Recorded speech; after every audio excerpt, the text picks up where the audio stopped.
जो एचपीवी नाम का जो विषाणु होता है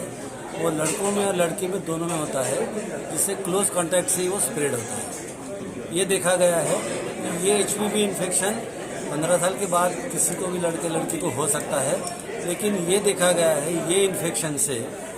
इसमें ये कुछ टाइप्स में जिसका ऑन्कोजेनिक पोटेंशियल है, जिससे कैंसर हो सकता है। ये उसका रिलेशनशिप एस्टेब्लिश्ड हुआ है। जैसे लड़कियों में देखेंगे तो cervical cancer, vaginal cancer, vulval cancer,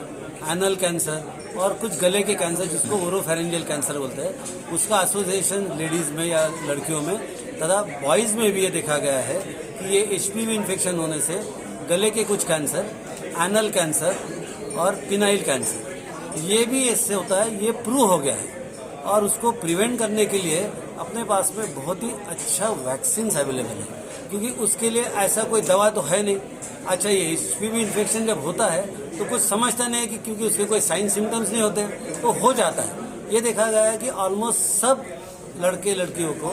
एक 17-18 साल के बाद में उनके लाइफ में कभी ना कभी ये एचपीवी इन्फेक्शन होना ही है। अब ये इन्फेक्शन तो हो जाता है, अब ये होने के पहले इनको वैक्सीन लगाते हैं तो उसका प्रोटेक्शन ऑलमोस्ट 100% मिलता है वो सीरोटाइप से जिससे वैक्सीन दे रहे हैं। मैं ये नहीं कहता हूँ कि 100% पूरे कैंसर से प्रोटेक्शन होगा, बट ये एचपीवी इन्फेक्शन से ये देखा गया है 16 और 18 ये जो टाइप्स है उसमें ऑलमोस्ट 70% एसोसिएटेड कैंसर्स के कोरिलेशन एस्टैब्लिश है और बाकी के जो है वो 25 to 30% कंट्रीब्यूट करते हैं। तो आप ये वैक्सीन 9 से 14 साल में देते हैं, बहुत सेफ है, बहुत इम्यूनोलॉजिकली अच्छा है, यानी उसकी संरक्षण क्षमता बहुत अच्छी है और ये लॉन्ग टर्म प्रोटेक्शन देता है। यानी बीमारी तो 30 साल के बाद होने वाली है और वैक्सीन में लगा रहा हूँ 9 से 14 साल,